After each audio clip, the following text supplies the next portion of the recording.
Everyone, आप सभी का स्वागत और उम्मीद यही करती हूँ, ऊपर वाले से यही दुआ करती हूँ कि आप सब अपने अपने घरों में सुरक्षित हों और स्वस्थ हों। लेकिन हमारा देश बहुत बहुत बहुत विकट विसंगतियों से गुजर रहा है।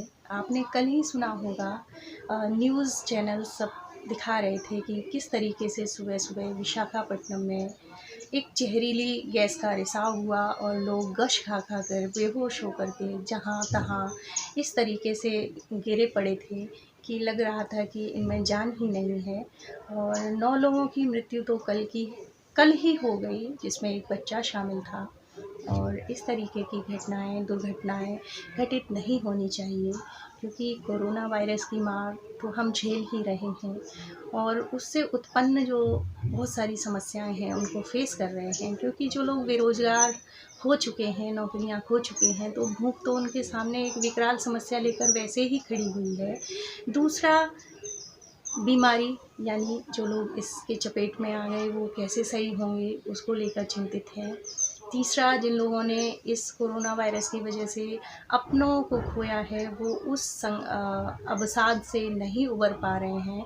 और नई नई घटनाएं ऐसी जब घटित हो जाती हैं तो मन में बहुत ज़्यादा तनाव उत्पन्न हो जाता है, मन को उद्वेलित कर देती हैं ऐसी घटनाएं।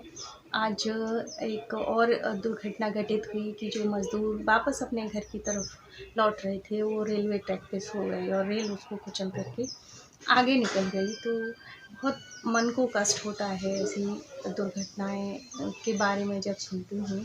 सच बताऊँ, मैं न्यूज़ भी इसी वजह से कम देखती हूँ, क्योंकि फिर एक मन पर डर हावी रहता है, एक दुख उत्पन्न होता है जो सारे दिन आपके मूड को स्विंग रखता है। और मैं तो वैसे भी बीपी की मरीज़ हूँ, तो मेरा बहुत जल्दी बीपी बढ़ जाता है और भी बहुत सारी समस्याएं फिर आ जाती हैं। इसलिए मैं न्यूज़ बहुत कम देखती हूँ, ऐसी चीज़ें मैं फेस नहीं कर पाती। तो ईश्वर से कामना यही करती हूँ कि आप सब सुरक्षित हों, अच्छे से हों। और 2 दिन से कोई ब्लॉग भी नहीं बना पा रही थी, इसके पीछे भी कुछ स्वास्थ्य समस्याएं थी। अभी ठीक हूँ और मुझे एक मेरी सब्सक्राइबर भी हैं, बहुत अच्छी अब दोस्त भी बन चुकी हैं, एक जीवन का हिस्सा बन गई हैं एसके ब्लॉग्स। और सुषमा जी, उनका अभी अभी मैंने मैसेज पढ़ा कि आपका कोई ब्लॉग नहीं आया, तो मुझे अंदर से बड़ा एक ऐसा लगा कि कोई अपना है जो मेरी इतनी चिंता करता है। आप यूट्यूब से मिली ज़रूर हैं, लेकिन अब आप दिल के बहुत करीब आ चुकी हैं। आप भी मेरे जीवन का अभिन्न हिस्सा हैं। आपके सारे ब्लॉग्स का मुझे भी इंतज़ार रहता है, जैसे आपको मेरे ब्लॉग्स का रहता है। तो मन किया कि चलो उठाते हैं कैमरा और एक छोटी सी क्लिप डालते हैं। और अब मैं चाहती हूँ कि कुकिंग से बाहर निकलूँ। जिस उद्देश्य के लिए मैंने ये चैनल बनाया था, वापस उसी ट्रैक पे लौटूँ। मेरा मन था कि मैं अपनी सारी कविताएं, कहानियाँ आपके बीच रखूं, जो मेरा हिडन टैलेंट है वो आपके सामने आए। लेकिन वो तो कहीं पीछे रह गया और मैं कुकिंग के चक्कर में पड़ गई, रोज़ नई नई रेसिपी बना करके। क्योंकि जो बनाती हूँ तो मन करता है रिकॉर्ड करूँ और तुरंत आपके बीच ले आऊँ, और आप लोग पसंद भी करते हैं। तो अब मैं वो वाली कुकिंग छोड़ करके कविता कहानियों वाली कुकिंग करूँ और कविताओं को पकाऊँ। अपनी जो भावनाएं हैं, विचार हैं, उसकी भट्टी में डाल करके और आप तक उन विचारों से उत्पन्न कविताएं, कहानियाँ पहुँचाऊँ, यही मन कर रहा है। और मेरे हस्बैंड ने एक सुझाव दिया कि तुम्हारी जो बुक्स पब्लिश हो चुकी हैं उसमें से कुछ पढ़कर सुना दिया करो, ताकि तुम्हारी जो घर में किताबें रखी हैं वो लोगों तक पहुँचें, उसमें जो तुमने लिखा है। तो मुझे उनका सुझाव बहुत अच्छा लगा। कोशिश करूँगी कि रोज़ कुछ न कुछ, भले ही 1-4 लाइनों की पंक्तियाँ वो ही सुनाऊँ, लेकिन सुनाऊँगी ज़रूर। ये है मेरा मुक्तक संग्रह, जीवन के रंग, जिसमें बहुत सारे मुक्तक हैं, लगभग 384 मुक्तक हैं। तो इसमें से रोज़ एक सुनाऊँगी तो कम से कम बहुत दिन लग जाएंगे आप तक पहुँचने में। तो मेरा मन भी करता है कि रोज़ कुछ न कुछ आपको सुनाऊँ। और अब मैं कविता कहानियाँ ही पकाऊँगी, मैं अब किचन में आपको नहीं ले जाऊँगी, क्योंकि रोज़ वही वही आपके साथ कुकिंग शेयर करना। मेरा मन कर रहा है कि मैं जो देश के जो योद्धा हैं, वीर जवान हैं, वो उनके ऊपर 4 पंक्तियाँ पढूँ। मेरी अपनी लिखी हुई है, लेकिन मुझे याद नहीं है, इतना बहुत सारा लिखती रहती हूँ। ये देख सकते हैं मेरा जीवन परिचय छपा हुआ है इसके पीछे, देखिए मेरी अपनी किताब है।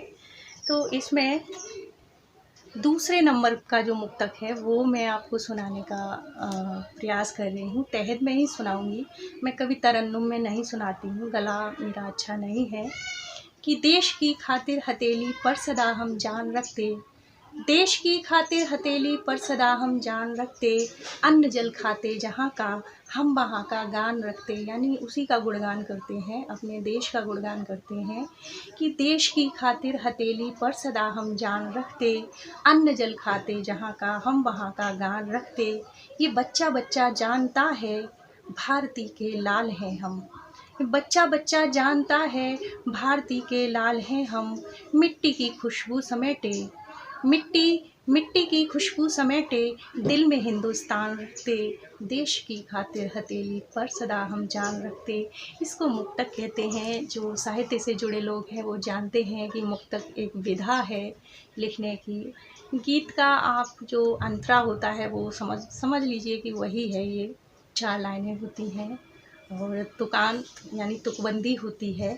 तो चलिए वीडियो का करती हूँ मैं एंड। इसमें छोटी छोटी क्लिप जो पड़ी हुई हैं वो ऐड कर दूँगी और उम्मीद करूँगी कि आपको आज का ये वीडियो पसंद आएगा। और पसंद आए तो आपको सब जानते हैं क्या करना है, लाइक करना है, कमेंट करना है, चाहे तो शेयर भी कर सकते हैं। और सब्सक्राइब नहीं किया है तो प्लीज़ कर लीजिए, क्योंकि मेहनत करती हूँ। और आप खुद समझ सकते हैं, एक जो गृहिणी होती है उसके लिए घर के काम, फिर वो चाहती है कि थोड़ा सा थक गई है तो आराम कर ले, लेकिन उस आराम को त्याग करके थोड़े ये जो आपके बीच में आ जाना, इसके पीछे बहुत मेहनत होती है। तो आई होप कि आप समझेंगे, मुझे सपोर्ट करेंगे। करती हूँ वीडियो का एंड और मिलती हूँ किसी नई वीडियो के साथ। आज आप देख रहे होंगे चश्मा लगा रखा है, आँखों में आ गई है स्वेलिंग, काजल से छुपाने की कोशिश की, नहीं छुपी तो चश्मा लगा लिया। क्योंकि जब किसी भी व्यक्ति का बीपी हाई होता है तो उसकी सबसे ज़्यादा जो असर है वो आँखों पे दिखाई पड़ता है। आँखों पर एक तरीके की स्वेलिंग सी आ जाती, मेरी तो आ जाती है जब भी हाई होता है।